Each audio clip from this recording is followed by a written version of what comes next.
Hello everyone. Today we will be discussing the 8th chapter of Lakshmikant, that is Directive Principles of State Policy. And also at the end, from today we will be starting giving one question daily, and you can write the answer and submit at info@gyan, GyanMimansa, GyanMimansa.com. Your copies will be evaluated and you will get the copies back. Okay. So also you can join our Telegram channel for all the information, and the answer writing practice is also going on Telegram. It started this Monday, and we are having free answer writing practice there. You can write the answers and submit. So you can join the Telegram, and the link will be provided in the description box. For any other queries, you can email us or write in the comment box below. We will try to reach you out as soon as possible. So let's start. What are directive principles of state policy? So as we have learned about the fundamental rights, and as I have explained, they are political rights.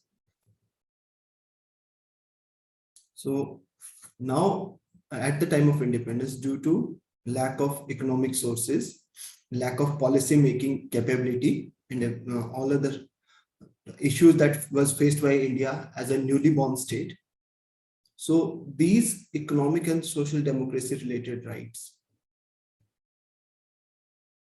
were there, but because of various compelling reasons, as few discussed, India was not in position to make them justiciable.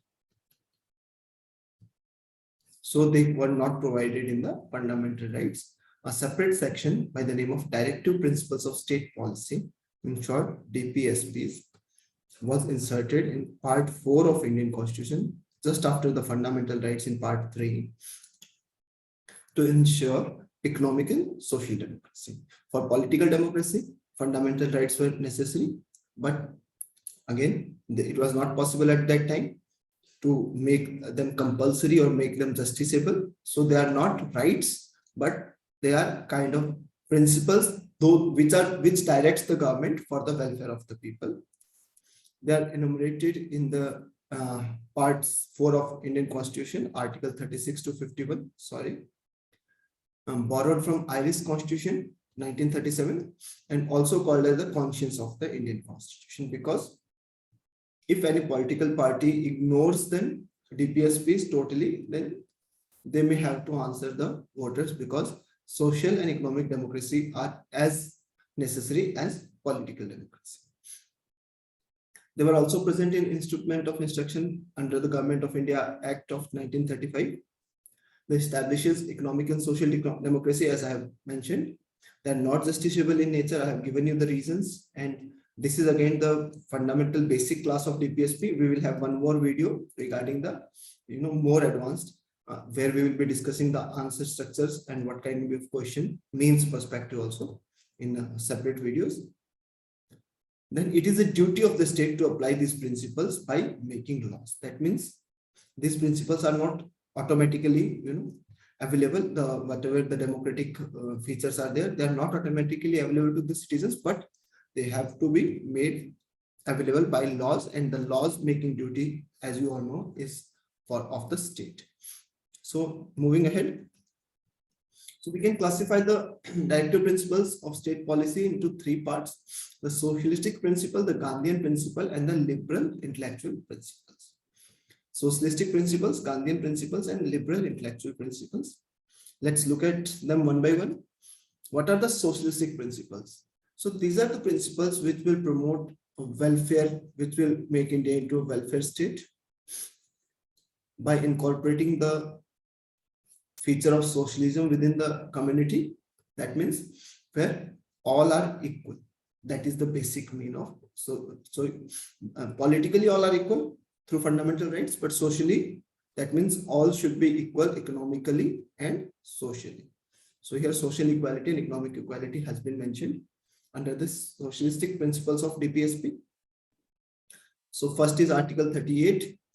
So to promote the welfare of people, social justice, economic justice, and political justice under Article 38.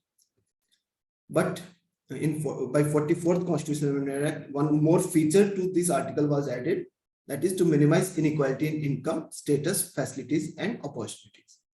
So the inequality, to reduce the inequality also, it was added by 44th Constitutional Amendment Act of 1978. Next, socialistic DPSP would be to promote equal justice and provide free legal aid. This was also added by 42nd Constitutional Amendment Act, Article 39A. Next, to secure right to work and to education, Article 41. To secure a living wage and social cultural upliftment, this is Article 43. Then to secure participation of workers in the management of industries, added by 42nd Constitutional Amendment Act of 1976. Sorry. And to raise level of nutrition, standard of living, and improve public health, Article 47. So these are all the socialistic principles, Article 38, 39A, 41, 43, 43A, and 47. These all are 6 are included in the socialistic principles of DPSP. Next are the Gandhian principles. To organize village panchayats, necessary powers, units of self-government under Article 40, that is to village panchayat, that is local self-governance. Gandhiji promoted local self-governance, Article 40. To promote cottage industries in rural areas, Article 43. This was also very much promoted by Gandhiji. To promote cooperative societies, this was added by 97th Constitutional Amendment Act under Article 43A to promote cooperative societies. To promote educational and economic interest of SCs, STs, and other weaker sections, Article 46. To prohibit consumption of intoxicating drinks and drugs, Article 47. And to prohibit slaughters of cow, Article 48. So till now, 38, 39A, 40, 41, 43, 43A, 43B, 46, 47, and 48 has been covered. 38 socialistic, 39 socialistic, 41 socialistic, 43 socialistic, 43B socialistic, and yeah, these 5 were socialistic, and 40 Gandhian, 43A Gandhian, 46, 47, and 48. These are Gandhian. So in total 11 which have been covered, 500 socialistic and 600 Gandhian. Right. Now moving ahead to the liberal intellectual principles. Uniform Civil Code, Article 44. Childhood care and education for children under 6 years of age, Article 45. And there was one amendment where education was made compulsory from 6 to 18 years, 14 years, sorry, free. So it was given under Article 21A, Fundamental Rights, and there was amendment in Article 45, and the clause was inserted to, it is the duty of the state to provide free education from 6 to 14 years of age of children.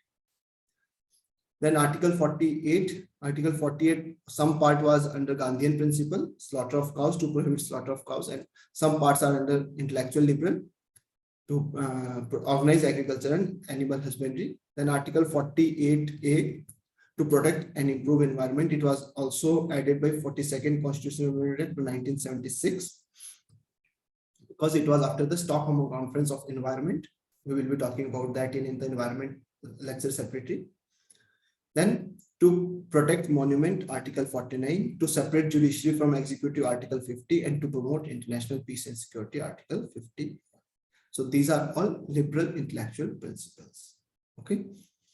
So which of them were added by 42nd Constitutional Amendment Act? We can see here 48A. Earlier we have seen 43B. 43B, sorry, A added by 42nd Constitutional Amendment Act, and then we have seen this, sorry, in the next, yeah, 39A added by 42nd Constitutional Amendment Act, and this 43B was added by 97th Constitutional Amendment Act. So these were few amendments also that were related to DPSPs and addition of few DPSPs, and this in 45 it was added through 86th Constitutional Amendment. So Constitutional Amendment Act related to DPSP are 42nd, 44th, and then 86th and 97th. You can remember these most of 3 changes through this, 1 each through this. Total 6 changes has been done in the DPSP since the constitution has been framed under these amendment acts. So you can memorize these, because there may be some question that which of this was not added through 42nd Constitutional Amendment Act in Indian Constitution. So you need to read the amendments also. We will have a separate class on all the amendments, important amendments. Okay. Then what are the criticism of DPSPs? No legal force. Yeah, we know that. We have talked about it. Illogically arranged. Yeah, we can say it illogically arranged because socialist principles are in 38, 39, then 41, 43A, like this. And Gandhian are under 40, 43, 47, 48. Okay. And then, so it is a mix of 44, 48, 49, 50, 51. These are liberal intellectuals. So there is no consistency in one kind of that. They cannot be categorized in one. So they are not very logically arranged. Again, the criticism only. They are a little conservative. Obviously, according to this, the critics, they are conservative and they should have been more liberal. More power should have been in the hand of the government, or more instruction should be there to make a country economically and socially forward. Then constitutional conflicts are there. We will be talking about what are the constitutional conflict in a separate video, the conflict between fundamental rights and DPSPs. We'll be talking about this in a separate video, a whole new lecture, including the judgments and everything. But what are the basic difference? Fundamental rights are negative in the nature. Negative means they are compulsion on the state to provide. And if not done, then state may be punished.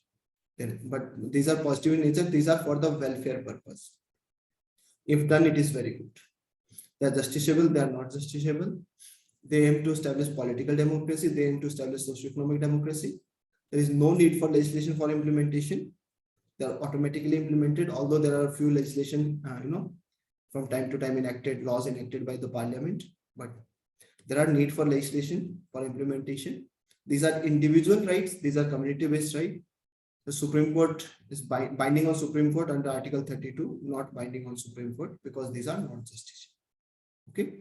So these were the basic conflicts that has been between the fundamental rights and DPSP, and there are various judgments which should prevail. There are various amendments, 24th, 25th, 42nd. So we'll be talking about that whole into a 10-15 minutes separate video. And then there are few directives outside Part 4. For example, claims of SC/STs to service, and under this scheduled caste, this are there, commission are there, and scheduled tribe commissions are there. Commission for SCs and Commission of STs are there. Then instruction in mother tongue, that is under Article 350A, Part 17 of Indian Constitution. For this also officer of linguistic minority is there. Then development of Hindi as a composite culture for composite culture of India, Article 351 under Article Part 17. These are also DPSP. These are also the instructions provided to the state to implement. Again, non-justice. Let's look at a few questions. This was in 2002, sorry. The purpose of inclusion of directive principles of state policy in Indian Constitution is to establish which kind of democracy. So we have talked about it: social and economic democracy, political democracy under fundamental rights, not only social democracy, but social and economic democracy. No Gandhian democracy, because few features are Gandhian democracy, but there are intellectual features also and socialistic features also. Moving ahead. According to Constitution of India, which of the following are fundamental for governance of the country? Fundamental rights, fundamental duties, DPSPs, fundamental rights and fundamental duties. So fundamental rights and fundamental duties, again, duties are not justiciable, but these are for political purpose. But for proper governance, government can govern better if DPSPs are properly implemented. So here is one question for mains, as we have completed both fundamental rights and the DPSPs. So you can answer this, and after writing this, please scan in a single PDF and email PDF only. Please don't email the images because it is not, I will not be able to evaluate the images.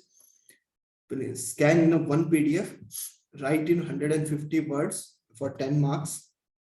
and email it to info@GyanMimansa.com. I'll be evaluating and you will be getting back your copies within 48 hours. So the question is, the socialist and secular words were inserted into the preamble in 1976, through 42nd Constitutional Amendment Act. However, these principles were inherent part of Indian Constitution long before 42nd Constitutional Amendment Act 1976 elaborate. So you need to write this answer in 150 words. And if you have only watched my past two videos, DPSP one and then fundamental right one, then you would be easily able to write these answers. Thank you very much. All the very best.